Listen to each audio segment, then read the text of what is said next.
Buen día. Primero que nada, agradecer por la invitación, por la convocatoria y felicitar en nombre de Cecilia a todos los que lograron que hoy se concreten estas jornadas. Esperemos que sea un espacio, que creo que lo viene siendo hasta hoy, de aprendizaje y de poder compartir las diferentes experiencias para poder construir algo positivo y que realmente se pueda continuar avanzando en la atención y en la detección de estos niños, ¿no? Que hasta hoy, por todo lo que también venimos escuchando, siguen aún sin recibir respuestas a las demandas y a las necesidades que plantean. ¿Sí? Bueno, yo les vengo a contar acerca de este programa. Es un programa que se creó en la provincia de Jujuy en el año 99. Dice 99-2012 porque el 2012 fue el último año del cual yo formé parte. Sigue funcionando este programa. Se llama Alta Inteligencia porque, bueno, ese fue el nombre que se le puso al inicio y como ya era reconocido de alguna manera con ese nombre, no se modificó.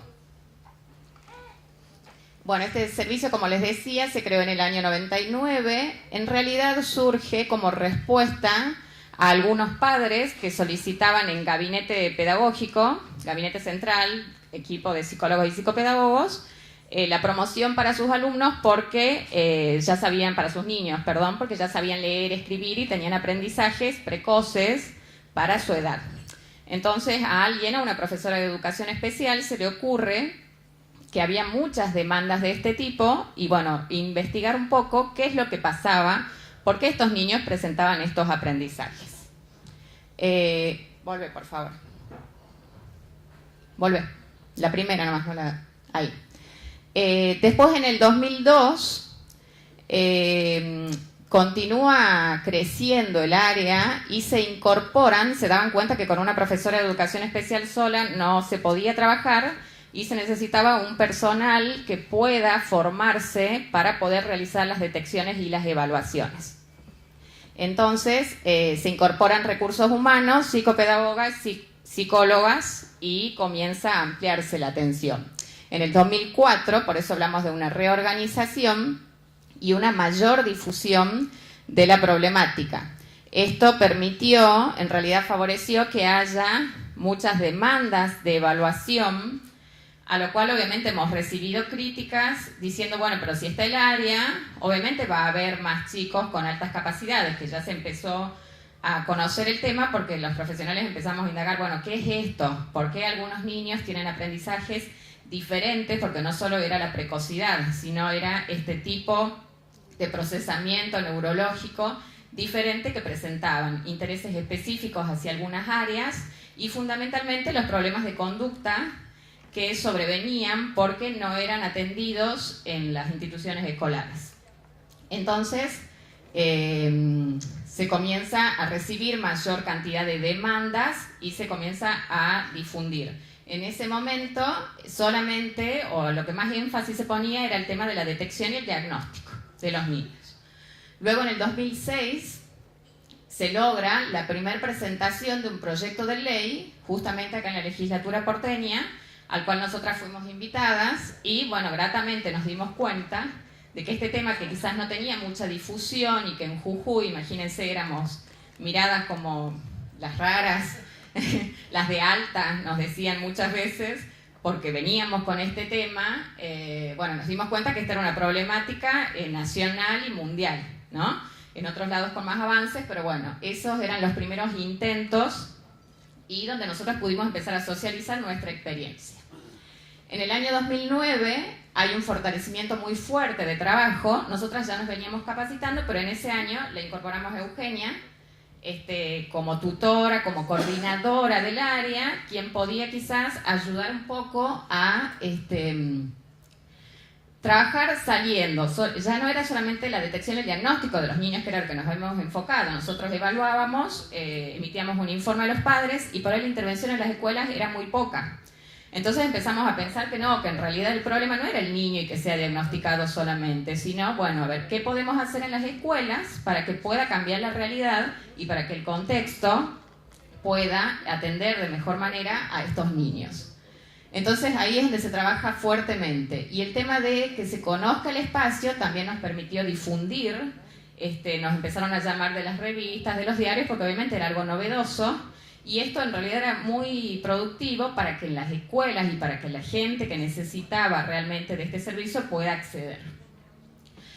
Bueno, fue un trabajo que se vino realizando, pudimos hacer contactos gracias a las tecnologías con gente de muchos lugares donde también tenían más avances, menos avances, pero entre todos intentar salir adelante con esto. Y la última propuesta que habíamos hecho era, más allá de las capacitaciones, que ya las voy a detallar más adelante, formar recursos humanos. El último intento fue iniciar pasantías, meternos en los IES, en los centros de formación docente, en las universidades, pero por cuestiones ajenas a nosotros, en el año 2013 hubo una reducción de personal, yo fui una de las reducidas, y la limitación de las intervenciones porque quedó un solo profesional a cargo. Nosotros en algún momento llegamos a tener 3 psicólogas, una psicopedagoga, una profesora de educación especial que funcionaba como itinerante y hasta una administrativa. Así que imagínense que era un equipo consistente y que podíamos lograr muchas cosas y proponernos muchas metas. Bueno, a la fecha está a cargo de una sola profesional, que es una psicóloga, y lamentablemente se terminó de alguna manera volviendo al principio porque no puede detectar, diagnosticar, ir a las escuelas, capacitar. Entonces, un poco es también comentarles esto, ¿no? De que es un servicio que existe y en vez de replicarse, que es lo que tendría que suceder, está en riesgo de extinción. Bueno, como es un programa que se organizó a nivel del Estado, brinda el servicio de atención y de detección a alumnos de los 3 niveles del sistema educativo, inicial, primario y secundario, tanto de gestión pública como privada dentro del territorio provincial y a través de demandas particulares como derivaciones escolares. Es decir, pueden venir los propios padres por su cuenta a solicitar una entrevista, una evaluación porque ven ciertas características en sus niños que les llaman la atención o lo plantean generalmente como una problemática, ¿no? Todo este sufrimiento que planteaban y contaban las mamás es algo bastante común en las familias que tienen estos niños y que no encontraron, ¿no? una solución a sus problemas. Y también en las escuelas, que eso es algo fundamental que se logró a partir de la capacitación a los docentes, muchos docentes veían indicadores en sus alumnos y obviamente con la autorización de los padres pedían la evaluación de esos niños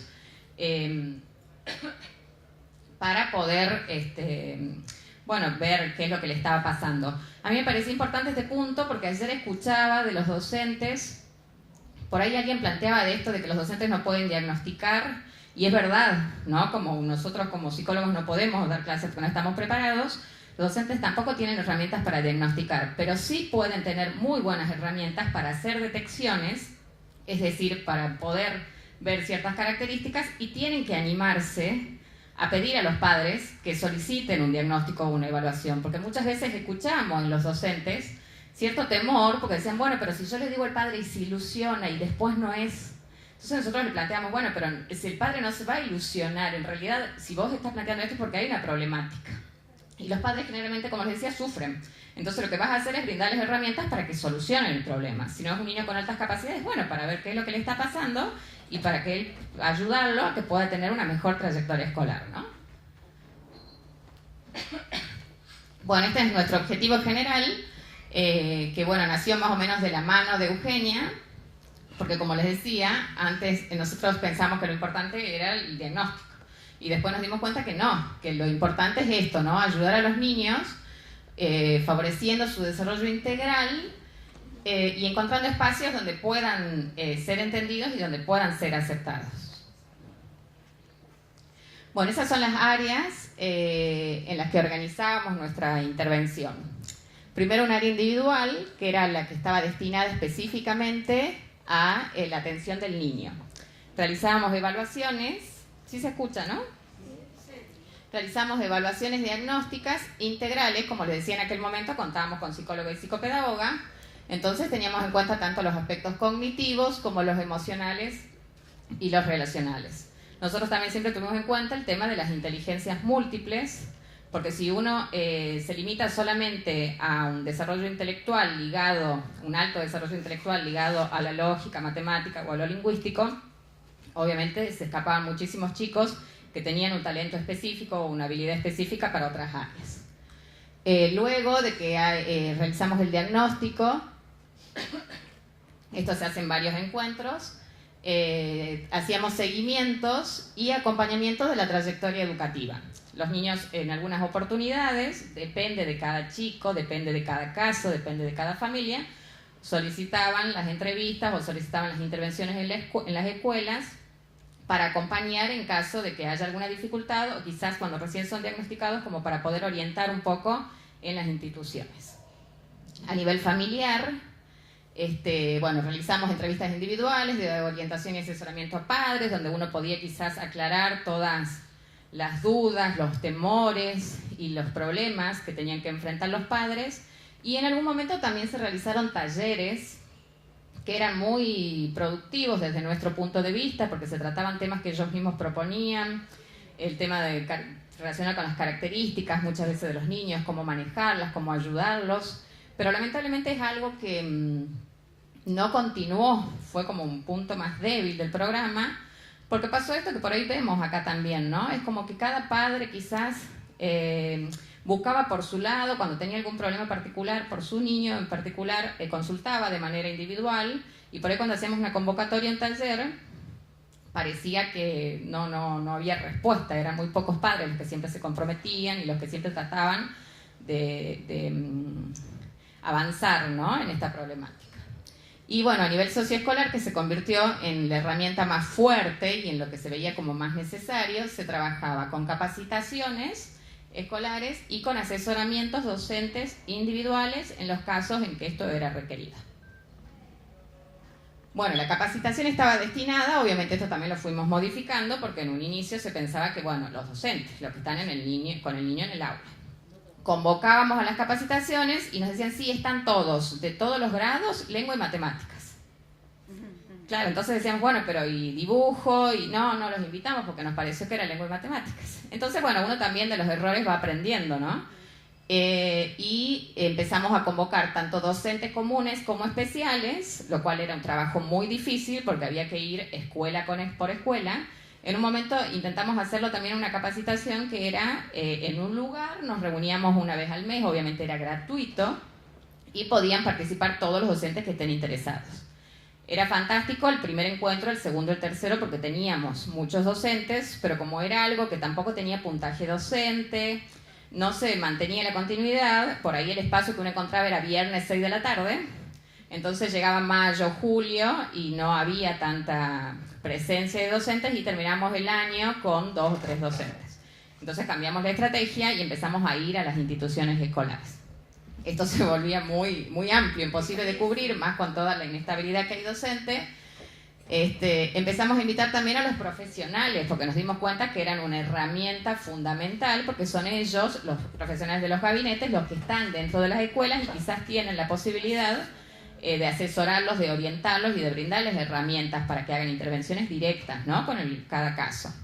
También nos ocupamos de los profesionales de los gabinetes haciendo reuniones mensuales, que así tuvieron mucho éxito, juntando a todos los gabinetes de la provincia. Y después también supervisores y directivos, porque son, digamos, la puerta de entrada a la escuela, ¿no?, los directivos. Entonces nos parecía muy importante esto, tener la aprobación, que en realidad la aprobación, porque tiene que conocer la temática. Si no pasa esto, que nos dicen, bueno, sí, pero yo tengo este problema, tengo el chico con discapacidad, se me cae el techo de la escuela, y bueno, pero esto también es una problemática que existe. Entonces, se trató de cubrir toda la franja de actores involucrados en la educación del niño.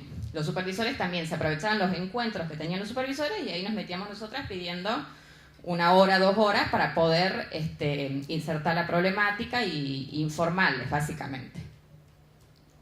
Bueno, las capacitaciones docentes según la población se organizaron de diferentes maneras. Primero podían ser solo encuentros informativos en una jornada, lo que era fundamental para, como les decía, poder plantear la problemática, quizás como una novedad, quizás como algo para que ellos lo piensen. Por ahí en las jornadas institucionales teníamos 1 hora y a partir de lo que ellos pensaban que a todos les provocaba alguna curiosidad o esto de decir, sí, yo en mi grado tuve alguna vez o tengo o mi hijo, entonces nos convocaban a que hagamos programas de capacitaciones con una mayor periodicidad y obviamente con una mayor profundidad. Ahí es donde surgían reuniones semanales o mensuales durante un cuatrimestre según la disponibilidad de la escuela. Y por último, lo último que intentamos implementar fueron las pasantías para los futuros docentes y profesionales, con esta iniciativa de intentar formar recursos humanos, ¿no?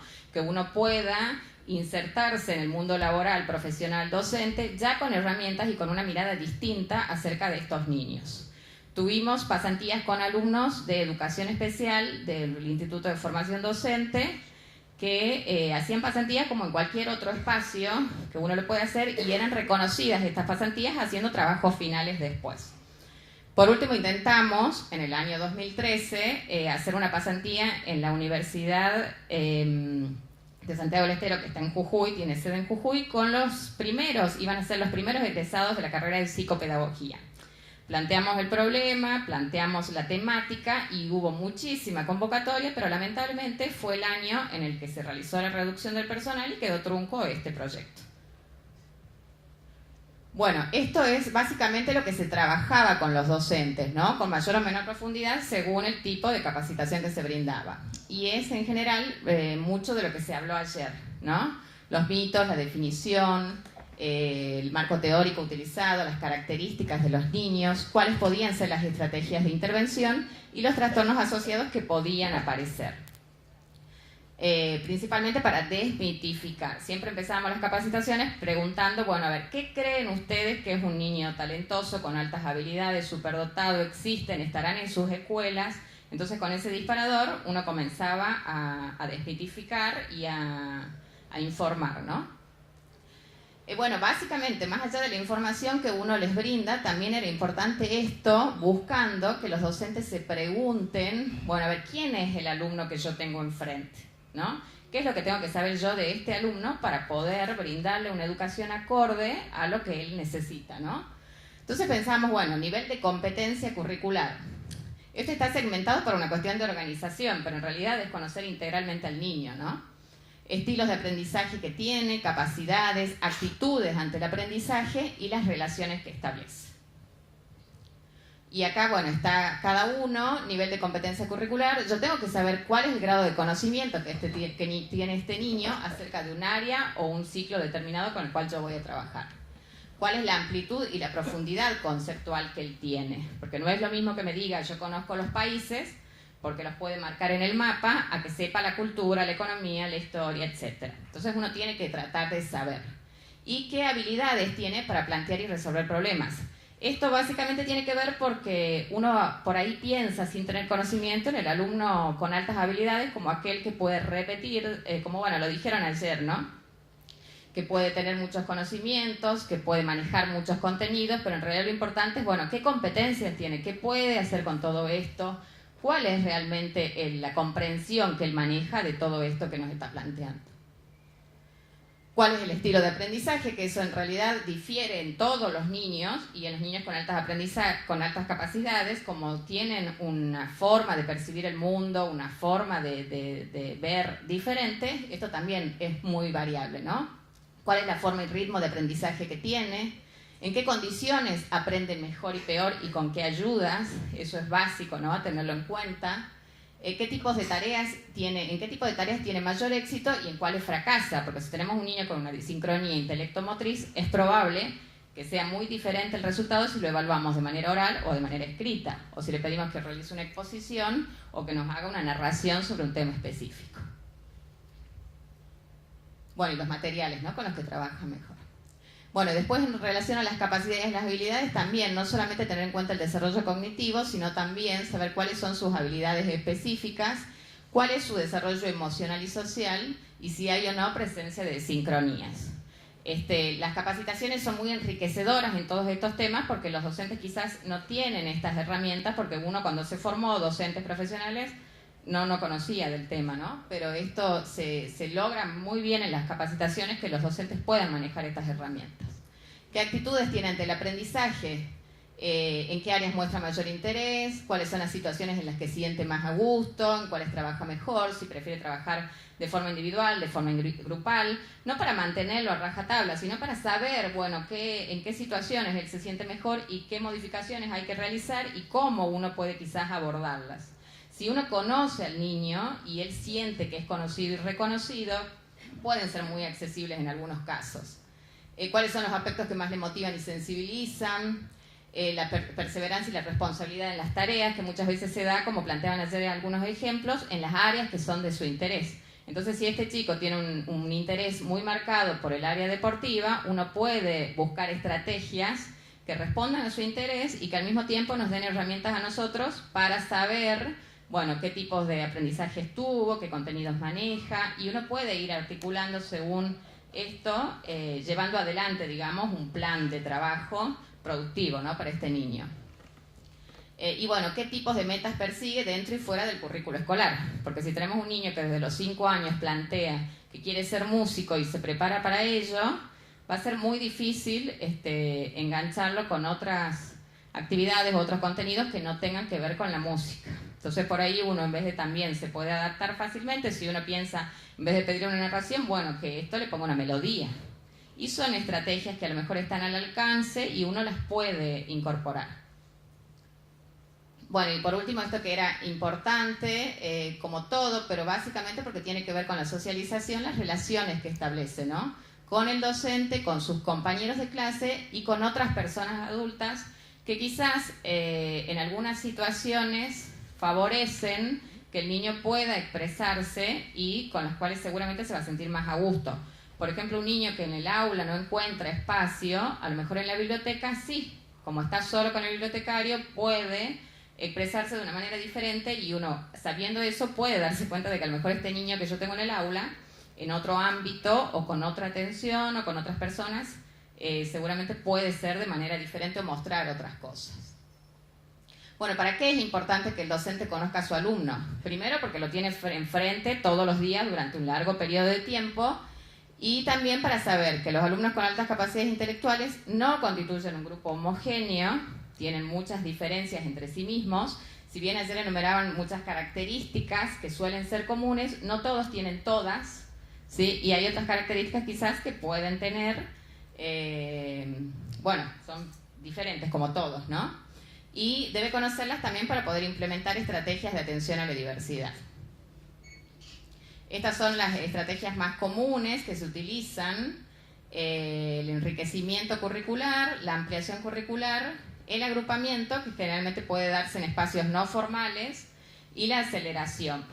Son estrategias que, si bien existen, no es, en algunos casos, en algunas escuelas, en algunas provincias, no se pueden quizás hacer por una decisión personal del docente, sino que ahí hay que buscar quizás otras herramientas legislativas y de aprobación de los directivos o supervisores para poder implementarlas. Otras, como el enriquecimiento, son mucho más simples quizás, y uno, sabiendo cuáles son los contenidos que maneja el niño, cuáles son las competencias, las actitudes, puede quizás implementar enriquecimientos que no van a modificar en mucho la planificación que el docente tiene, y sí le pueden modificar al niño la posibilidad de sentirse integrado realmente en este grado, en este curso, y atendido en las necesidades que presenta. Bueno, para terminar esto, ¿no?, que creo que es lo que todos deseamos y por lo cual todos estamos acá hoy, ¿no? No buscamos niños brillantes, sino que participamos de la formación de niños felices.